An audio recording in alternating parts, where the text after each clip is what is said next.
नमस्कार, आप देख रहे हैं के न्यूज। मैं हूं आपके साथ यशी शुक्ला। देवभूमि के दंगल में आज सभी का स्वागत है और आज देवभूमि के दंगल में हम बात करेंगे धर्मांतरण पर धामी की धमक।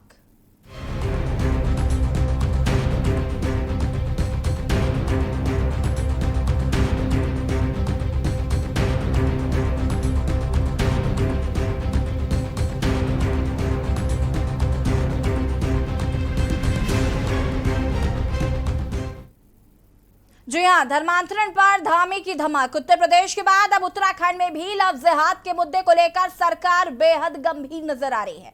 लव जिहाद को रोकने और धार्मिक स्वतंत्रता बनाए रखने के लिए प्रदेश के धर्मांतरण कानून को पहले से सख्त बनाया जाएगा। इसको लेकर सूबे के मुखिया पुष्कर सिंह धामी ने पुलिस मुख्यालय में अधिकारियों के साथ चर्चा कर रहे हैं। अब ऐसे में सवाल ये उठता है कि क्या सरकार का चुनाव से पहले इस मुद्दे को उठाना चुनावी स्टंट माना जाए या फिर कुछ और। आज इसी मुद्दे पर करेंगे चर्चा, लेकिन उससे पहले देखिए रिपोर्ट।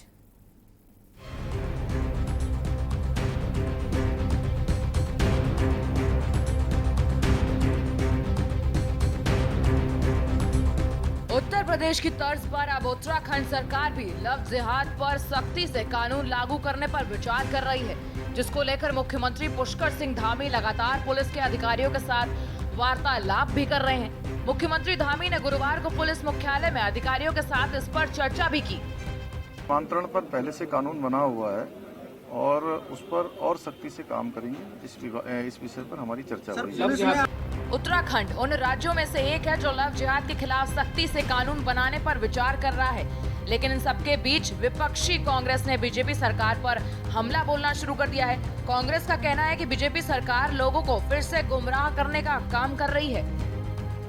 ये लव जिहाद, धर्मांतरण, धर्मांतरण ये जो है इनका केवल चुनावी मुद्दा है, ये फंडा है, बाकी और कुछ नहीं। हमारे उत्तराखंड में इस प्रकार की बातें शोभा नहीं देती हैं और न ऐसी होने की कोई गुंजाइश है। तो इस तरीके से जो ये एक मुद्दा बना रहे हैं, ये केवल हिंदू मुस्लिम को लड़ाने की बात कर रहे हैं, धर्म के नाम पे लोगों को बांटने की बात कर रहे हैं। ये उत्तराखंड की जनता कतई बर्दाश्त नहीं करेगी।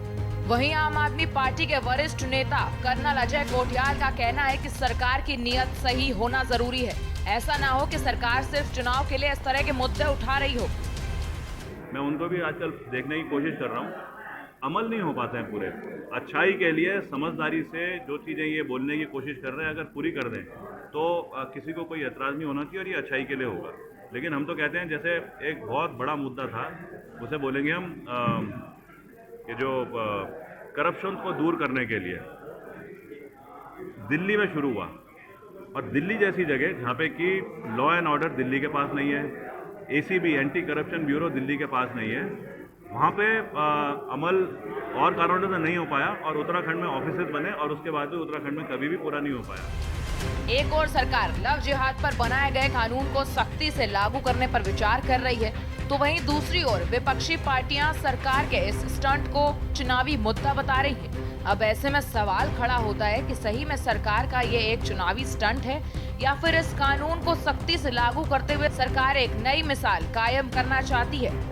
के न्यूज इंडिया के लिए संवाददाता अशोक कुमार की रिपोर्ट। जी हां, तो धर्मांतरण पर धामी की धमक पर आज हम बात कर रहे हैं। उत्तर प्रदेश के बाद अब उत्तराखंड में भी लव जिहाद के मुद्दे को लेकर सरकार गंभीर नजर आ रही है। पुष्कर सिंह धामी ने कहा कि धर्मांतरण को लेकर कानून है, लेकिन उसे और सख्त बनाया जाएगा। लेकिन विपक्ष लगातार हमलावर हो रहा है। विपक्ष कह रहा है ये चुनावी स्टंट है, क्योंकि उत्तराखंड में अभी धर्मांतरण के लिए कानून को सख्त बनाने की कुछ खास जरूरत नहीं है। उससे पहले वो तमाम विकास कार्य हैं उन्हें पूरा किया जाए, वो ज्यादा जरूरी है। तो ऐसे में बड़ा सवाल यही उठता है कि क्या भाजपा की तरफ से ये जो कानून को सख्त बनाने की बात कही जा रही है, सरकार की तरफ से जो सख्त बनाने की बात करी जा रही है, ये क्या महज एक चुनावी स्टंट है? लव जिहाद को लेकर धामी सरकार गंभीर है। वहीं दूसरी तरफ ये भी सवाल उठता है कि अगर धर्मांतरण कानून को सख्त बनाया जा रहा है तो उसमें विपक्ष को क्या दिक्कत हो रही है? अगर कानून बना दिया जाता है, सख्ती से इसका पालन कराया जाता है, तो हो सकता है कि धर्मांतरण के मामले बिल्कुल आगे चलकर ना देखने को मिले। लेकिन विपक्ष विपक्ष लगातार सवाल उठा रहा है कि जो विकास कार्य है उनको पूरा किया जाए, ये इस वक्त ज्यादा जरूरी है। और धर्मांतरण के मुद्दे को लेकर सरकार जो है वो गुमराह कर रही है।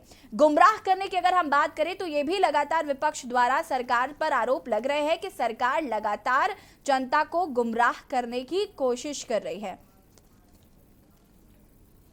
और इसी पर हम चर्चा कर रहे हैं। हमारे साथ हमारे मेहमान आम आदमी पार्टी से संजय भट्ट जी जुड़ चुके हैं। संजय भट्ट जी, बहुत बहुत स्वागत है आपका के न्यूज़ में।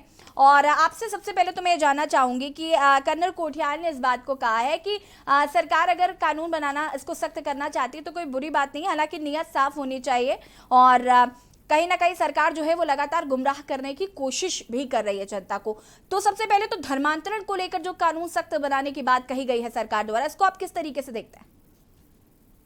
नहीं, देखिए, जो कर्नल कोठियाल जी ने भी कहा कि धर्मांतरण को या लव जिहाद के मामले में अगर कानून सख्त बनाया जाता है तो वो अच्छी बात है। लेकिन क्योंकि आगामी 3-4 महीने के अंदर उत्तराखंड में आचार संहिता लगने वाली है और 4-5 महीने में चुनाव है, तो कहीं ना कहीं ये इस तरह से भी दिखाई देता है कि ये सरकार की सिर्फ और सिर्फ नीति धार्मिक उन्माद पैदा कर किसी तरह से चुनाव में जाने की हो सकती है। हमारा तो ये कहना है कि भाई जो बेसिक मुद्दे हैं, जैसे रानी पोखरी का पुल गिर गया, कर्नल कोठियाल ने कहा कि सरकार हमें बोल दे, हम बिना राजनीति के 48 घंटे में वो पुल बना देंगे जिससे जनता का कम से कम आना जाना शुरू हो जाएगा, वैकल्पिक व्यवस्था हो जाएगी। लेकिन सरकार उस बात को सुनने को राजी नहीं है। और दूसरी तरफ जो सरकार में ऊर्जा मंत्री हैं हरक सिंह रावत जी, उन्होंने कहा था कि 100 यूनिट बिजली फ्री दी जाएगी उत्तराखंड वासियों को। उत्तराखंड सरकार ने जब ये कहा तो अब 2 महीने से ऊपर का समय हो गया, वो कहाँ है 100 यूनिट बिजली? कब मिलेगी उत्तराखंड वासियों को 100 यूनिट बिजली? जी संजय, बिल्कुल कहीं ना कहीं जिस तरीके से लगातार विपक्ष द्वारा आरोप लगाए जा रहे हैं और आपकी पार्टी के द्वारा ये भी कहा जा रहा है कि सरकार लगातार जनता को गुमराह कर रही है, किस नजरिए से गुमराह करी? आपके हिसाब से कौन सी वो बातें हैं कि सरकार लगातार गुमराह करी? अभी हाईकोर्ट का दरवाजा फिर से खटखटाया, उस पर भी आपकी तरफ से टिप्पणी आई है कि सरकार गुमराह कर रही है और लगातार जनता को गुमराह करने की कोशिश ही कर रही है। नहीं, देखिए, एक तरफ तो भारतीय जनता पार्टी और इस सरकार दोनों मिलकर जन आशीर्वाद यात्रा निकाल रहे हैं, जिसमें कहीं पर भीड़ हो रही है, कहीं पर कुर्सियां खाली हो रही है, वो एक अलग बात है। लेकिन आपको रैली निकालने का मतलब अधिकार है, राजनीतिक दल को रैली निकालने का अधिकार है। लेकिन चारधाम यात्रा जो बंद पड़ी है, मेरे उत्तराखंड के वो लोग जो चारधाम यात्रा से 4-5 महीने काम करके पूरा साल गुजारा करते हैं, बच्चों की फीस भरते हैं, अपने जो बैंक के कर्जे देते हैं, लोन के कर्जे देते हैं, या अपना जीवन यापन करते हैं पूरी तरह से, उनके लिए आगे क्या हो?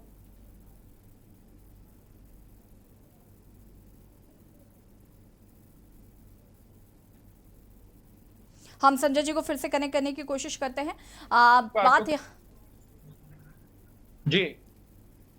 जी संजय जी, अपनी बात को पूरा कर सकते हैं आप। जी। तो मैं यही कह रहा था कि जब बर्फ पड़ जाएगी उसके बाद यहाँ तक तो भगवान को भी वहां से आना पड़ता है और डोली में दूसरी जगह स्थापित किया जाता है, बद्रीनाथ जी को, केदारनाथ जी को। तो उस समय तो सब कुछ बंद हो जाएगा। तो यात्रा अभी नहीं करेंगे तो कब शुरू करेंगे? और घोड़े वाले, खच्चर वाले, पंडित, पुरोहित, हक हकूकधारी, छोटे ढाबे वाले, बड़े ढाबे वाले, होटल वाले, जो टैक्सी वाले हैं, या जो दूसरे काम भी करते हैं चारधाम यात्रा से जुड़े हुए, वो ऋषिकेश से लेके टिहरी से लेके गंगोत्री यमुनोत्री तक, ऋषिकेश से लेके देवप्रयाग से लेके श्रीनगर से लेके रुद्रप्रयाग, अगस्त मुनि या बद्रीनाथ चमोली तक, ये सारे के सारे पूरा का पूरा गढ़वाल उस यात्रा पे निर्भर करता है और उनकी आजीविका का साधन ही एकमात्र वो है। अब वो आजीविका का साधन उनका शुरू नहीं हो पा रहा है। अब मुझे तो ऐसा लगता है कि सरकार ने ये सब जानबूझ के किया। आज सरकार कह रही है कि हमने सुप्रीम कोर्ट में जो एप्लीकेशन दी थी वो वापस ले ली। तो क्या सुप्रीम कोर्ट में जिरह करने के लिए सरकार के पास अच्छे वकील नहीं है? तो क्या सिर्फ नकारा और निकम्मे लोगों को उत्तराखंड सरकार ने रखा है? जी बिल्कुल संजय जी, कहीं ना कहीं ये बात सही है आपकी। और क्योंकि आज हम इस पर भी चर्चा कर चुके हैं, तो तीर्थ पुरोहितों का भी साफ कहना है कि बहुत कम वक्त रह गया है। अगर खोल भी दी जाती है यात्रा तो हमको जो नुकसान हुआ है हम उसकी भरपाई नहीं कर पाएंगे। हमारी आजीविका पर जो संकट आया है उसे हम पूरा नहीं कर पाएंगे। हमें जो तकलीफें हो रही हैं हम उसे पूरा नहीं कर पाएंगे, क्योंकि बहुत कम समय बचा है। इसके बाद बर्फबारी शुरू हो जाएगी, इसके बाद तमाम तरीके की दिक्कतें फिर से होने लगेगी। और ये पिछले 2 साल से चल रहा है कि चारधाम यात्रा प्रतिबंधित रहती है, और आखिरी समय में जब खोली जाती है तो कहीं ना कहीं वो जो मुनाफा, वो जो फायदा होना चाहिए वो नहीं हो पाता है। तो ये दिक्कतें तो हो ही रही हैं संजय जी। लेकिन हम आज चूंकि बात करें धर्मांतरण की, तो हम इस पर बात करते हैं। आपको क्या लगता है कि धर्मांतरण को लेकर कानून और सख्त बनाने की क्या वाकई उत्तराखंड में जरूरत है अभी?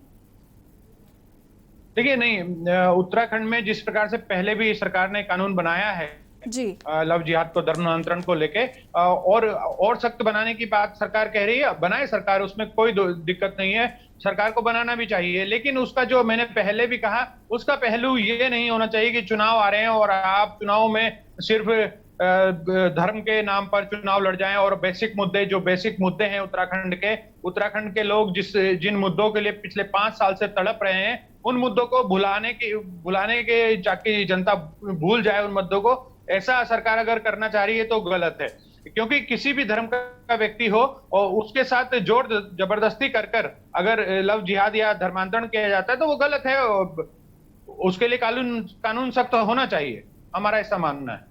जी संजय जी, लेकिन कहीं ना कहीं कांग्रेस की तरफ से अगर हम बात करें तो कांग्रेस का तो साफ कहना है कि हमें धर्मांतरण की कुछ खास जरूरत नहीं है अभी। धर्मांतरण को लेकर मतलब इतना सख्त कानून बनाने की अभी जरूरत नहीं है। और कहीं ना कहीं जेन्युइन बात जो है वो यही है कि जो विकास कार्य, जो घोषणाएं अभी हाल ही में हुई, उनको धरातल पर पूरा करने की जरूरत है। और कहीं ना कहीं सवाल यही उठ रहा है कि क्या वो घोषणाएं पूरी हो गई हैं जो आप धर्मांतरण पर फोकस करने लगे, या ये महज सिर्फ और सिर्फ चुनावी एजेंडा है? बिल्कुल, देखिए, जो घोषणाएं मुख्यमंत्री जी ने की या जो भी मुद्दा सामने आया, वो चाहे उसका हो, भू कानून का मुद्दा हो या जो चारधाम बोर्ड का मुद्दा हो, उन मुद्दों पर चारधाम देवस्थानम बोर्ड का मुद्दा हो, उन मुद्दों पर मुख्यमंत्री जी ने कमेटी बना दी या फिर घोषणाएं कर दी कि हम 20,000 24,000 नौकरी देंगे, हम ये करेंगे, हम वो करेंगे। सिर्फ और सिर्फ मुख्यमंत्री घोषणाएं करते रहे और कमेटियां बनाते रहे। इन मुख्यमंत्री जी का सिर्फ 2 ही काम रहे कि घोषणा करना और कमेटी बनाना, इसके अलावा इन्होंने कुछ काम किया नहीं। अब क्योंकि उस पे सवाल उठेंगे तो उन सवालों को दबाने के लिए ये अब इधर उधर की बातें करने शुरू करेंगे ताकि लोगों का मुद्दा डाइवर्ट हो जाए, और जो अहम मुद्दे हैं, जो आज के मुद्दे हैं, जो उत्तराखंड की जनता ने उठाए हैं, पुरोहितों ने उठाए हैं, हकूकधारियों ने उठाए हैं, उन मुद्दों को दबाने के लिए इस प्रकार की बातें करना चाहते हैं ताकि वो मुद्दे, जो अहम मुद्दे हैं, जो उत्तराखंड की जनता से जुड़े मुद्दे हैं, वो कहीं ना कहीं दब जाएं। और जो इन्होंने पिछले 4.25 साल में निकम्मी नाकारा सरकार दी, जीरो वर्क सरकार दी, उसकी सारी बातें दब सकें। इसके लिए ये इस प्रकार के मुद्दे हमेशा चुनाव में लाते हैं, ये पहली बार नहीं है। बिल्कुल संजय जी, अभी हाल ही में ये बात भी लगातार कही जा रही है कि धर्मांतरण, पहली बात तो अगर इस पर सख्त कानून बना रहा है, कहीं ना कहीं ये बात भी सामने आ रही है कि उत्तराखंड में इतने समय से 3 मुख्यमंत्री बदल गए, तब किसी ने धर्मांतरण की किसी को याद नहीं आई कि इस पर कानून सख्त होना चाहिए। उत्तर प्रदेश में चूंकि सबसे पहले ये पहल की गई थी, उसके बाद मध्य प्रदेश में कानून सख्त किया गया। यहाँ जरूरत थी, यहाँ पर आए दिन धर्मांतरण के मामले सामने आ रहे थे। उत्तराखंड में ऐसे कुछ खास धर्मांतरण के मामले सामने नहीं आते, या फिर जो मानव तस्करी, क्या उसको इन लोगों ने धर्मांतरण का हिस्सा समझ लिया? नहीं, देखिए, मानव तस्करी जो है वो दूसरा पहलू है, उस पर भी सरकारों को रोक लगानी चाहिए और उसके लिए भी सख्त लहजा इस्तेमाल करना चाहिए। उसके लिए कानून बने या कुछ भी करें, लेकिन मानव तस्करी बहुत हो रही है। उत्तराखंड के भोली भाली गरीब जनता को किस प्रकार से मानव तस्करी की जाती है वो जग जाहिर है। और हर महीने या 2 महीने में या 15 दिन में ऐसी खबरें सामने आ जाती हैं कि हरियाणा से या इधर से या उधर से कोई व्यक्ति आया और किसी महिला को और लड़की को शादी करने के नाम पे या किसी दूसरे नाम पर खरीद कर ले गया, या गरीब आदमी है, जो गरीब परिवार है, जिसके पास 10 रुपए नहीं है, उसे 50,000 का प्रलोभन दे दिया और उसके बच्चों को, छोटी बच्ची को, नाबालिग को खरीद के ले गया। उस पर भी सरकार को कुछ ना कुछ करना चाहिए था, लेकिन आज तक 20 सालों में किसी भी सरकार ने उस पर कोई उचित कदम नहीं उठाया है। बिल्कुल संजय जी, हम यही बात कर रहे हैं कि धर्मांतरण पर आप सख्त कानून बनाने जा रहे हैं। मानव तस्करी जो कि इतनी ज्यादा हो रही है उस पर अभी तक कानून आपका सख्त नहीं हो पाया है, तो ये किस तरीके की राजनीति है? या फिर सिर्फ और सिर्फ अब 2022 के विधानसभा चुनावों की तैयारी हो रही है और जनता को लुभाने की कोशिश जो है वो हर पहलू पर की जा रही है, जो मुस्लिम वोट बैंक है उसे अपनी तरफ आकर्षित करने की कोशिश की जा रही है? संभव तो देखिए दिखाई तो यही दे रहा है, क्योंकि चुनाव से पहले आप कुछ करते हैं तो उसमें सीधा ये नजर जाती है कि भाई ये चुनाव के परिप्रेक्ष्य में ये सब किया जा रहा है। अब ये आप सोचिए कि पिछले 4.5 साल से आपकी सरकार है जी। जब आपकी सरकार है तो आपने युवाओं को रोजगार दिया नहीं जी। उत्तराखंड 23.4% बेरोजगारी के साथ भारत में पहले नंबर पर आ गया, लेकिन मुख्यमंत्री जी घोषणाएं पे घोषणाएं करते रहे। पहले वालों ने तो एक बार ये तक कह दिया कि हमने 7 लाख लोगों को रोजगार दे दिया जी। फिर दूसरे वाले आए, उन्होंने कहा हम 20,000 को रोजगार देंगे। ये तीसरा वाले आए, इन्होंने कहा हम 24,000 को रोजगार देंगे। और जो बोर्ड है जो चुनाव करता है, जो भर्ती करता है, वो कहता है कि हम एक साल में 7,000 ज्यादा से ज्यादा को भर्ती कर सकते हैं। वैसे तो हमारी कैपेसिटी 3500 लोगों को भर्ती करने की एक साल में, और अब 3 महीने में आप कैसे भर्ती करेंगे? और हम तो कहते हैं कि भर्ती कीजिए, किसी भी प्रकार से कीजिए, कर दीजिए। आप जल्दी तेजी से काम करना चाहे, अगर सरकार की नीयत अच्छी हो तो युवाओं को रोजगार की क्योंकि आवश्यकता है, वो आवश्यकता अगर आप ये सरकार भी पूरी करती है तो हम उसका स्वागत ही करेंगे। लेकिन दूसरी तरफ से आपने ये भी देखा होगा कि जिस प्रकार से हमारे जो स्पीकर हैं, स्पीकर के बेटे को पहले पीआरडी के माध्यम से उपनल के माध्यम से जेई बना दिया जाता है, फिर पता चलता है कि उपनल से तो सिर्फ फौजियों के बेटे को, बच्चों को संजय जी आप हमारे साथ बने रहिए, आपसे अभी यहाँ पर और भी जानकारी हम लेंगे, इस पर और भी चर्चा की जाएगी। बात हम कर रहे हैं धर्मांतरण पर धामी की धमक, और सवाल यही है कि क्या धर्मांतरण पर सख्त कानून बनाना महज एक चुनावी एजेंडा है या वाकई सरकार का भीड़ है? फिलहाल वक्त हो गया छोटे से ब्रेक का, चल हाजिर होता है।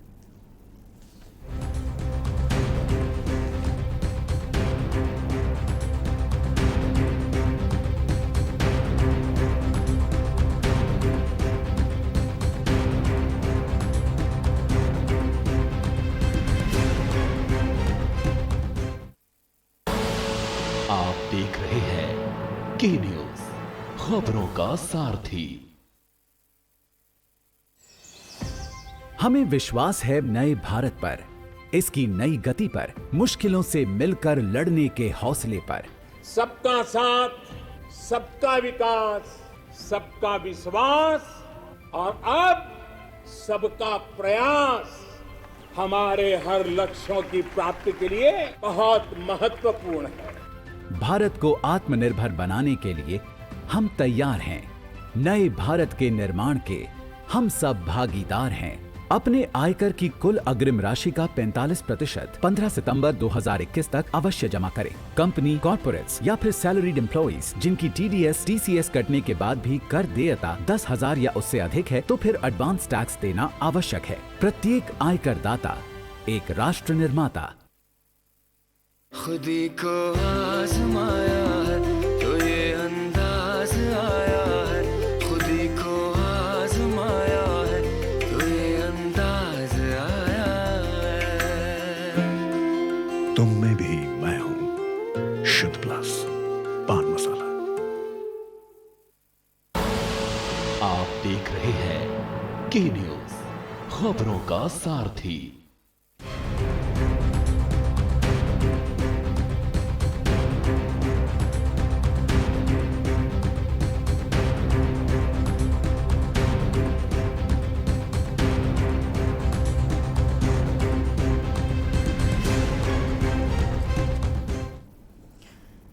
ब्रेक के बाद एक बार फिर से आप सभी का स्वागत है और हम लगातार बात कर रहे हैं धर्मांतरण पर धामी की धमक। उत्तर प्रदेश के बाद अब उत्तराखंड में भी लव जिहाद के मुद्दे को लेकर सरकार बेहद गंभीर नजर आ रही है और लव जिहाद को रोकने और धार्मिक स्वतंत्रता बनाने के रखने के लिए इस कानून को और सख्त करने की बात पुष्कर सिंह धामी ने कही है। लेकिन विपक्ष कहीं ना कहीं लगातार हमलावर हो रहा है और विपक्ष कह रहा है कि अभी उत्तराखंड में धर्मांतरण के मुद्दे को जिस तरीके से कहा जा रहा है कि धर्मांतरण को लेकर सख्त कानून बनाया जाएगा, ये इतना अहम नहीं है जितना कि विकास कार्यों को पूरा करना है। जो वादे जनता से किए गए हैं उनको निभाने की जरूरत है। विपक्ष लगातार कह रहा है कि ये चुनावी एजेंडा है।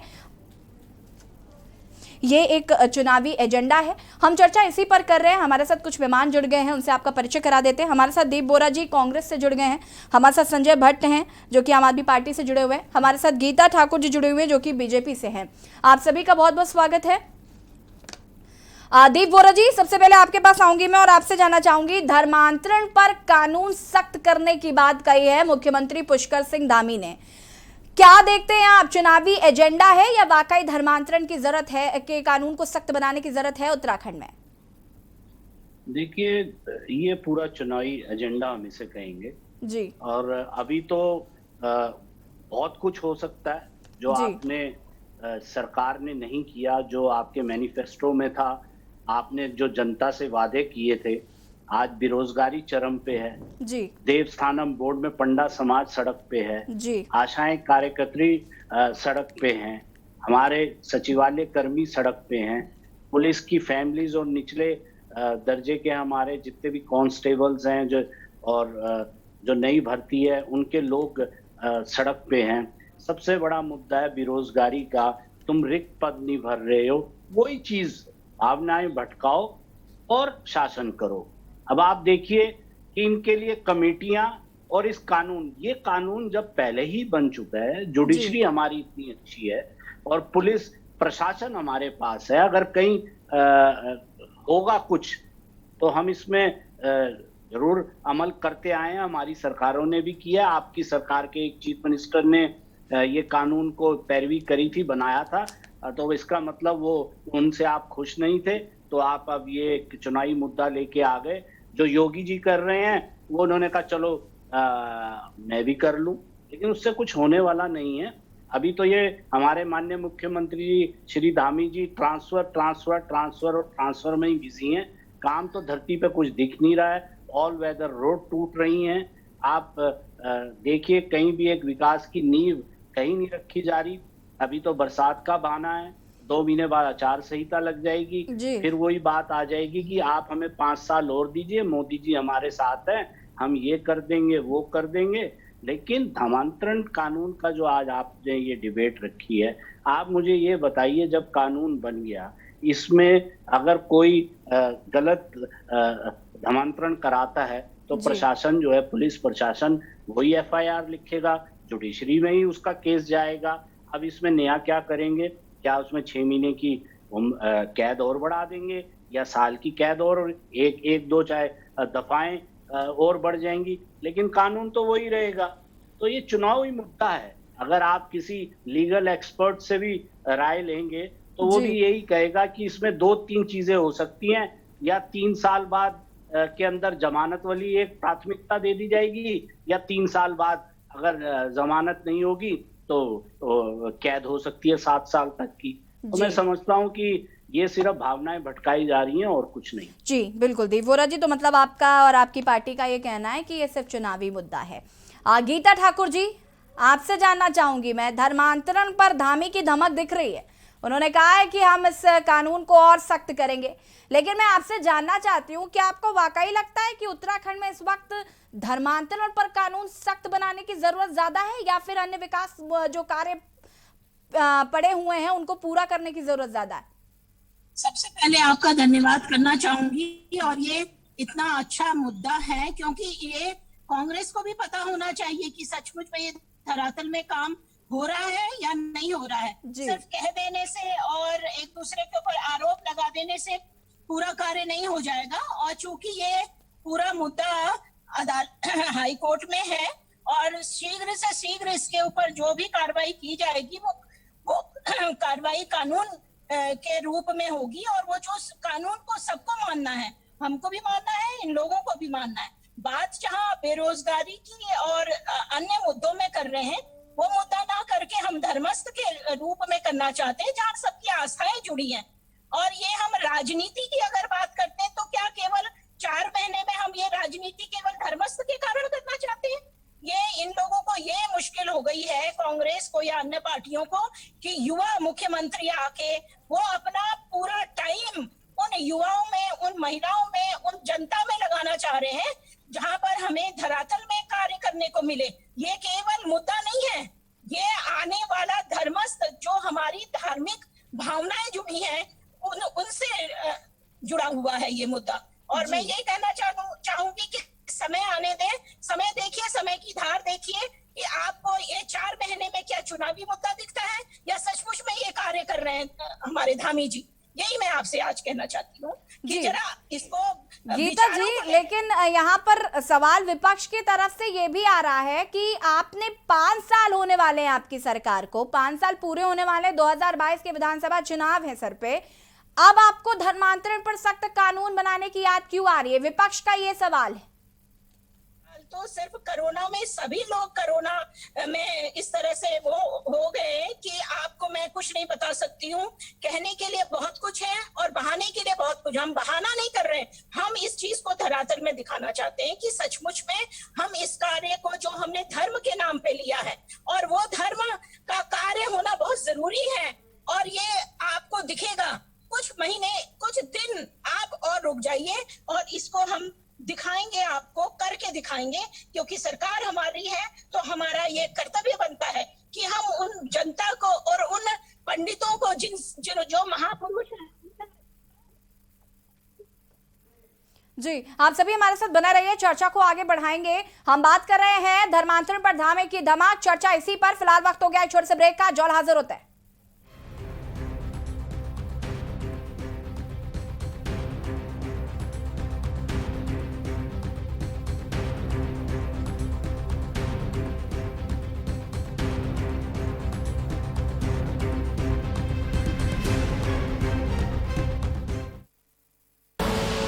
आप देख रहे हैं के न्यूज, खबरों का सारथी। पर ये दिल है कि चख रहा है उन्हीं अल्फाजों का दूर कितना भी जाओ, इस जुबान से दूर ना जा पाओगे। विमल, बोलो जुबान केसरी।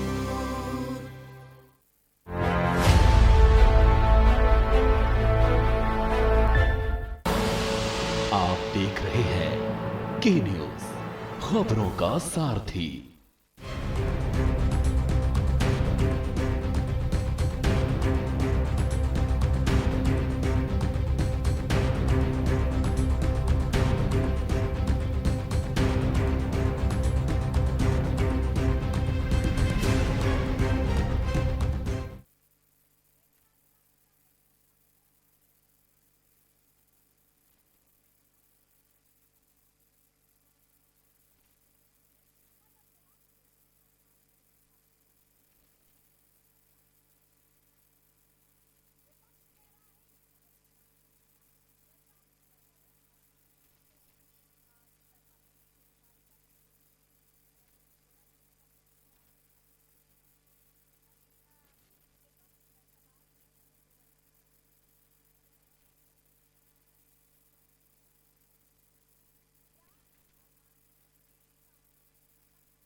देखिए, कानून तो कोई भी हो, सख्त तो होता है, वो धर्म को लेके करे जाए तो एक आस्था बनी रहती है और आदमी में थोड़ा सा डर भी रहता है कि हम ये कार्य करने से पहले सोचें, क्योंकि धर्म भी साथ में है। वो कोई धर्म है, मैं ये नहीं कहना चाहती कि हम अपने धर्म, लेकिन धर्म के आड़ नहीं है ये, धर्म के साथ कानून भी है, तो कहीं ना कहीं तो कोई ना कोई तो डर जरूर होनी चाहिए। कोई भी काम करे उससे पहले ये समझ में आना चाहिए हम कानून और धर्म दोनों को ताक में रख के कोई कार्य कर रहे हैं।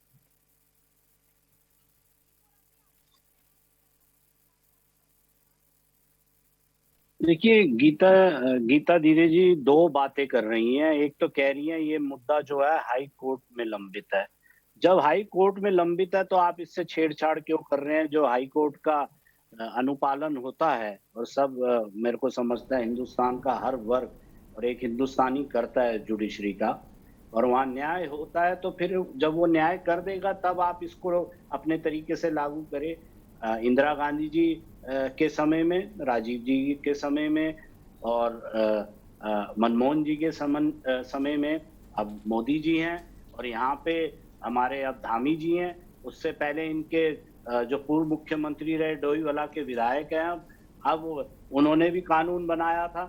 अब मुझे ये समझ नहीं आ रहा, तब भी धामी जी विधायक थे, अगर कुछ इसमें कुछ रह गया था तो आप लोग डिस्कस करके बना देते। इसका मतलब तो ये है कि आप उनके जो फैसले हैं पलटते जा रहे हैं और उन ढंग से वो काम नहीं कर पाए। इसलिए मुझे ऐसा लगता है, अब दो बातें हैं ना, एक कॉन्ट्रडिक्टरी बयान है। अगर हाई कोर्ट में मुद्दा है तो फिर आप इसको छेड़छाड़ मत कीजिए, क्योंकि कानून तो है ही। कानून शब्द का मतलब पटल में आता है, विधानमंडल में आता है, विधानसभा में आता है, गवर्नर साइन करते हैं। तो जब सब कुछ हो रखा है तो मैं आपसे बार बार कह रहा हूँ एंकर महोदया कि आप देखिए इसमें सख्त कानून क्या होगा। आप देखिए इसमें एक दफा बढ़ जाएगी, इससे ज्यादा यहाँ पे सख्त कानून नहीं होगा। ये सिर्फ चुनाव एक स्टंट है, इससे ज्यादा कुछ नहीं है। जब एक कानून गीता जी, मैं आपसे जानना चाहूंगी, तो क्या उत्तर प्रदेश को कॉपी करने की कोशिश की जा रही है? देव वोरा जी एक सेकेंड, बहुत महत्वपूर्ण सवाल है। ऊपर कानून को सख्त करें तो बहुत अच्छा होगा। जी गीता जी, मैं आपसे जानना चाहूंगी, क्या उत्तर प्रदेश को कॉपी करने की कोशिश की जा रही है यहाँ पर? क्योंकि आरोप ये भी लग रहा है विपक्ष की तरफ से कि उत्तर प्रदेश में चूंकि अब कानून सख्त हो गया तो उत्तराखंड में भी सख्त कानून बना दे। लेकिन अगर उत्तर प्रदेश और उत्तराखंड की बात करें तो दोनों की दिशा दशा काफी विपरीत है। मैं आपसे सिर्फ ये कहना चाह रही हूँ कि सबके अपने कार्य करने की शैली होती है। माननीय योगी जी क्या अपना कार्य कर रहे हैं, ये उनका सोचना है, और माननीय धामी जी क्या कर रहे हैं, ये उनकी सोच है। तो कार्य करने के सबके अपने अपनी पद्धतियां हैं। कोई एक दूसरे को देख के कार्य नहीं कर रहा है। जो जरूरत है, जो धर्म की जरूरत है, जो कानून की जरूरत है, इसीलिए ये कोर्ट में विचाराधीन है कि किस तरह से इस कार्य को भले कार्य में किया जाए या किसी का नुकसान नहीं हो, आस्था बनी रहे इस मुद्दे को, तभी ये कानून।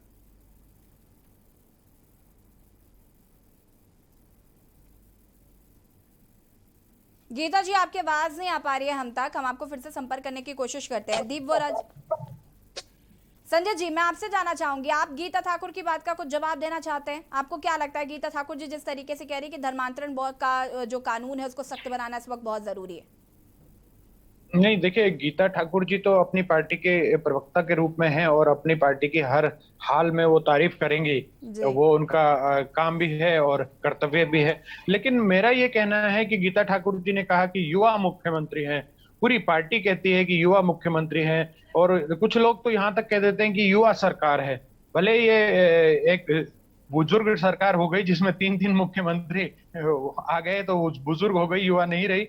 लेकिन असल में युवाओं की बातों को करने वाला कोई मुख्यमंत्री नहीं आया तीनों में से एक भी। खुद को युवा कह देने से युवा नहीं आपके तरफ आकर्षित होगा। आपको ये बताना होगा कि आपने क्यों स्पीकर के बेटे को पहले तो आपने उपनल से नौकरी दी, जहां फौजियों के बच्चों को नौकरी दे जाती है, वहां से जेई की नौकरी दे दी, फिर वहां से हटाना पड़ा जब विरोध हुआ। उसके बाद उन्हें सलाहकार बना दिया, मुख्यमंत्री का सलाहकार पीयूष अग्रवाल जी को बना दिया स्पीकर के बेटे को, फिर विरोध हुआ तो फिर उन्हें हटा दिया।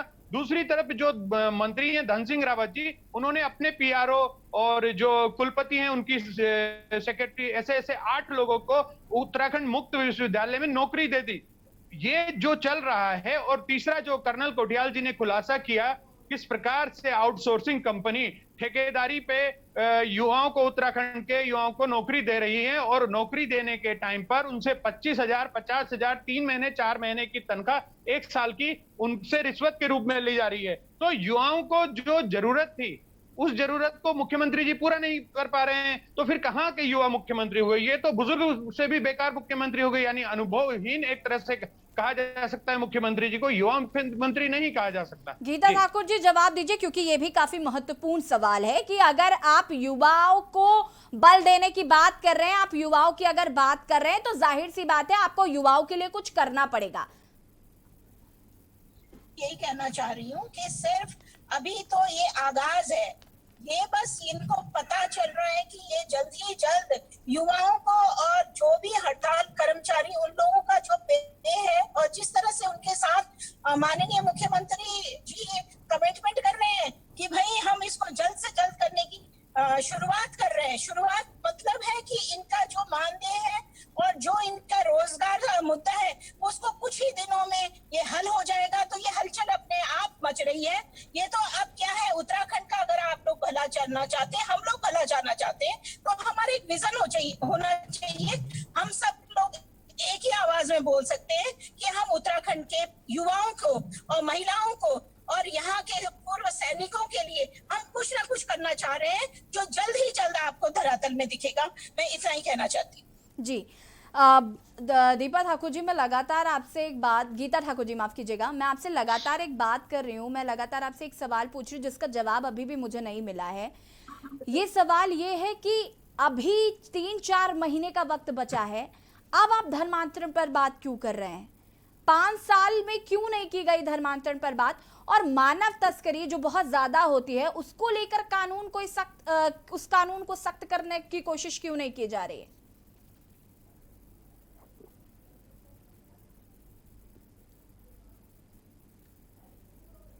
गीता जी, आपकी आवाज नहीं आ पा रही है हम तक।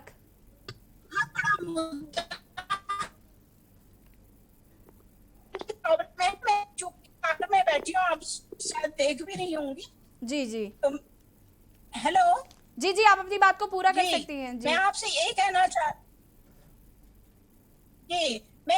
चाहती हूँ कि ये धर्म का मुद्दा जो आपने धार्मिक बातें, धर्मस्थ कानून की बातें कर रही हैं, उसको लेके मैं यही कहना चाह रही हूँ कि किसी भी काम में वक्त लगता है। 1.5-2 साल से कोरोना के में हो गया, आपको कहना चाह रही हूँ कि कोरोना हो गया, सब अपने अपने घरों में है, कोई बाहर निकलने के लिए राजी नहीं है। और सच बात है, जब हेल्थ रहेगी, आप स्वस्थ रहेंगे, तभी भी कोई कार्य किया जाएगा। और ये आपका जो आज का टॉपिक है, ये सचमुच में एक इस तरह का टॉपिक है कि धर्म को अभी क्यों कहा जा रहा है या ये अभी क्यों लाया जा रहा है। ये समय लग गया है, ये तो पहले ही हो जाना चाहिए था, लेकिन किन्हीं कारणों से, ये किन्हीं कारणों का मतलब है कि हमें कोविड से और हमारी अन्य बातों से लेकर ये कुछ मामला रह गया। और जल्दी से जल्दी आप लोगों के साथ जो ये विषय में अभी हम लोग डिबेट कर रहे हैं, उसका कुछ ना कुछ ये निकलेगा कि हम इसको जल्द से जल्द हाई कोर्ट से जो हमें आदेश मिलेंगे उसके अनुसार चल के हम इसका निवारण कर सकते हैं। जी, मानव तस्करी को लेकर क्या कहना है आपको गीता ठाकुर जी? मानव तस्करी इस वक्त भी बहुत ज्यादा, इसको लेकर एक सख्त कानून बनाने की बहुत जरूरत है, क्योंकि उत्तराखंड में मानव तस्करी बहुत ज्यादा हो रही। जी, मैं उसमें भी आपको आ रही हूँ 1 by 1। यही जो चीजें आज आपने ली हैं, उसी चीज को मैं आपसे कहना चाह रही हूँ कि इसमें भी थोड़ा सा वक्त तो हर किसी में लगता है, क्योंकि कानून बहुत सख्त है। और इस कानून को जब हम बनाने की कोशिश करते हैं तो कोई ना कोई मुद्दे रह जाते हैं, कोई ना कोई पॉइंट रह जाता है, तो थोड़ा उसमें वक्त चाहिए। और ये जल्द से जल्द जिस तरह से ये धर्मस्थ को लेकर कानून बनेगा, उसी तरह इस मानव उसमें तस्करी में भी हम इसको अंकुश लगाने की पूरी कोशिश करेंगे। जी, दीप वोरा जी, मैं आपसे जानना चाहूंगी कि अगर धर्मांतरण पर कानून सख्त हो रहा है तो दिक्कत क्या है? देखिए, हमें तो कोई दिक्कत नहीं है।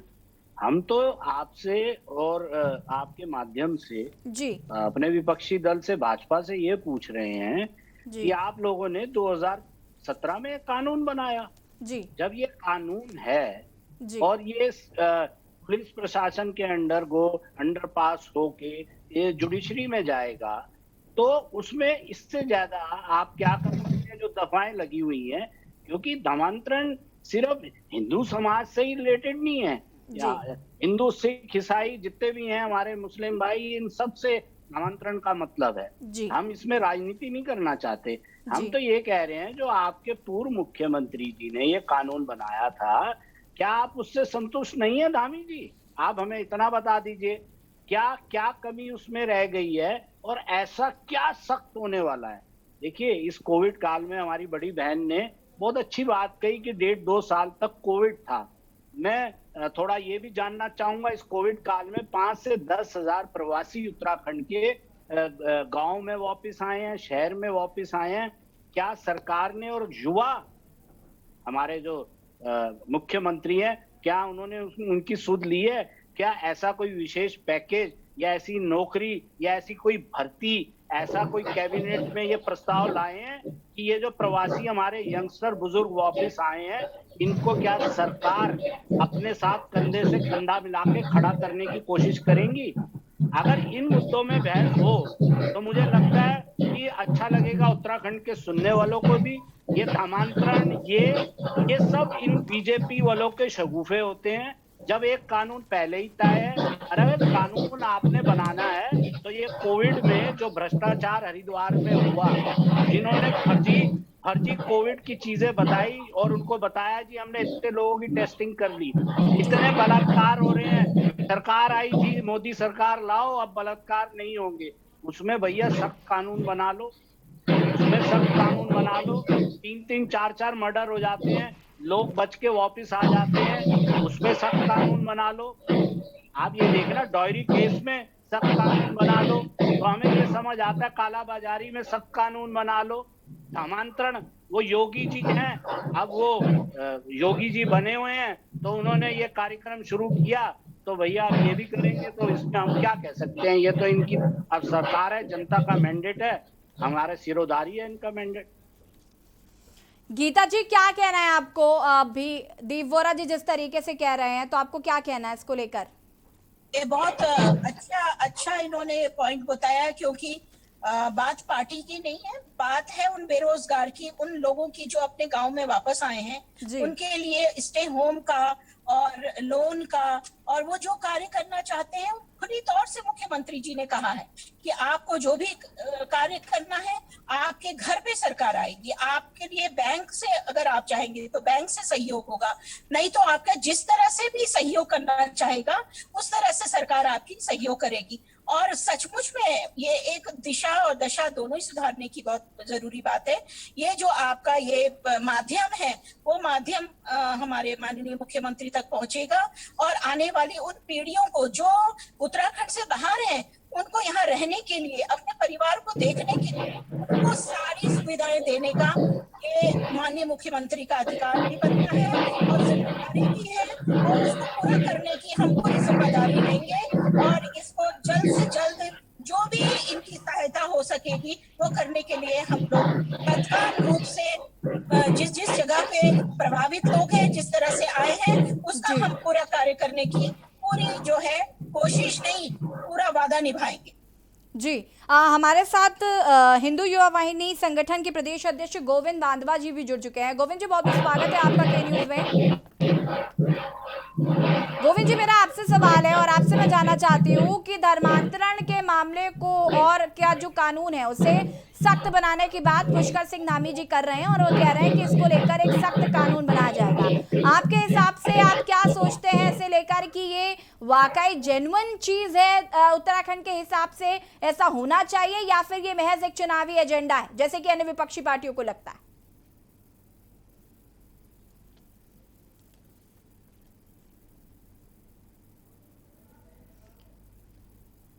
गोविंद जी आपकी आवाज नहीं आ पा रही है हम तक।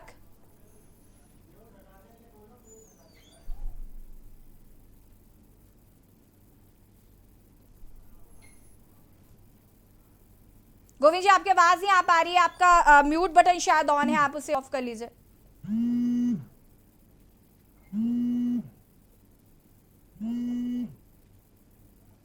गोविंद बांधवा जी की आवाज नहीं आ पा रही है हम तक। संजय जी आपसे जानना चाहूंगी मैं, आप गीता ठाकुर जी की बात से कितना सहमत हैं? गीता ठाकुर जी जिस तरीके से कह रही हैं, हालांकि आप पहले ही कह चुके हैं कि वो बीजेपी की प्रवक्ता हैं तो जाहिर सी बात है सरकार की तारीफ ही करेंगी, लेकिन आपका क्या मानना है उनके इस बात को लेकर? आप क्या कहना चाहते हैं?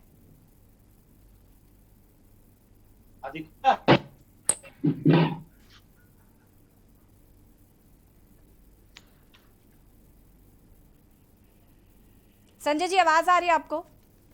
जी आवाज आ रही है आपकी। मैं ये कहना चाह रहा हूँ कि देखिए जैसे गीता ठाकुर जी ने अभी कहा कि जो वापस आए कोविड काल के दौरान में वो बैंक से लोन ले सकते हैं या दूसरे काम कर सकते हैं और सरकार इस पर ध्यान देगी। अरे भैया वो तो लोन तो कोई भी ले सकता है, उसमें नया क्या है?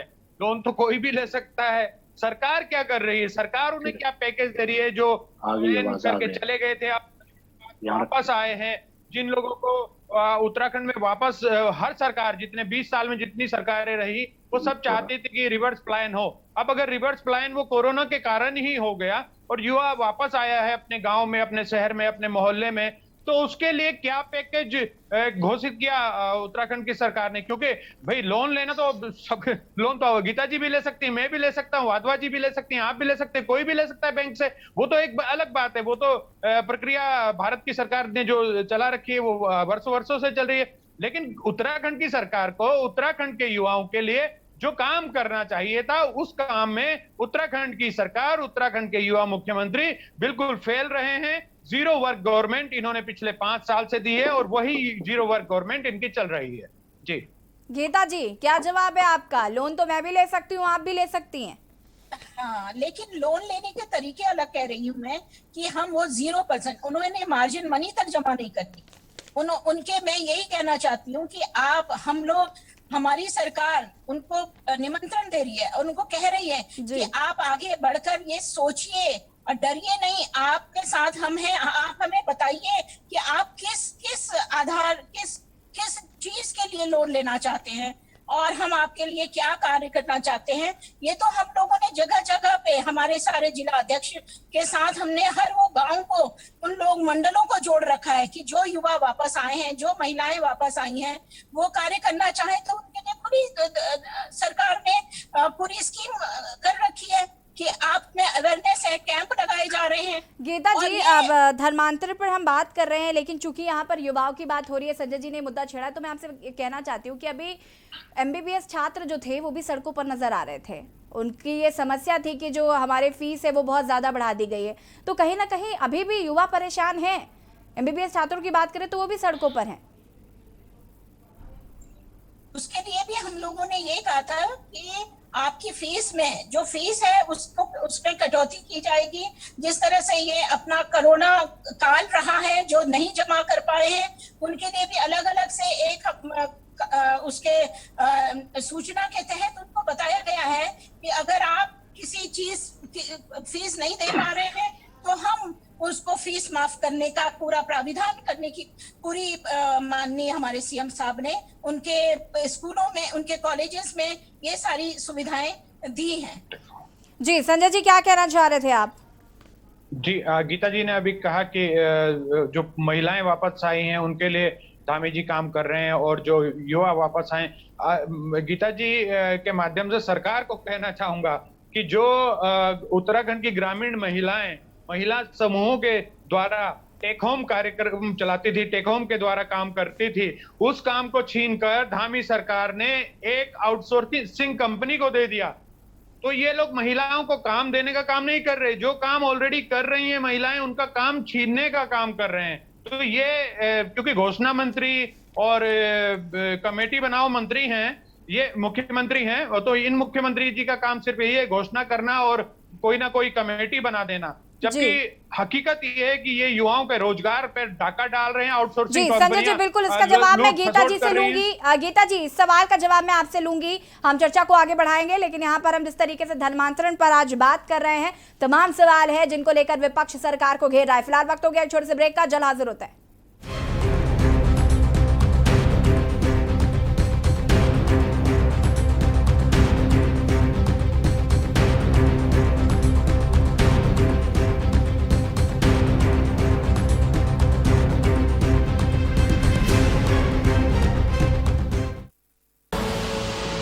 देख रहे हैं के न्यूज, खबरों का सारथी।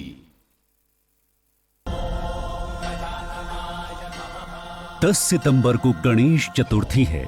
इस दिन भगवान श्री गणेश हमारे घर पधारते हैं। इस साल हम सभी दिल्ली वासी मिलकर एक साथ गणेश चतुर्थी मनाएंगे। गणेश चतुर्थी के शुभ अवसर पर शाम 7 बजे से दिल्ली सरकार पूजन और आरती का भव्य आयोजन कर रही है।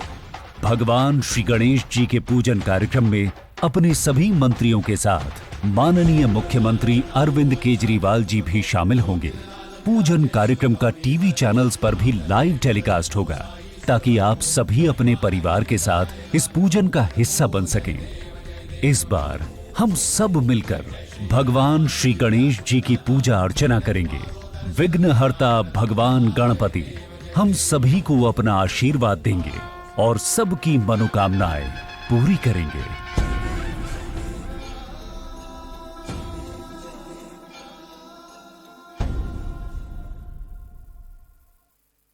खुदी को आजमाया है तो ये अंदाज आया है, खुदी को आजमाया है तो ये अंदाज आया है।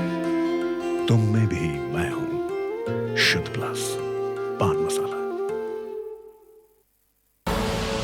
आप देख रहे हैं के न्यूज, खबरों का सारथी।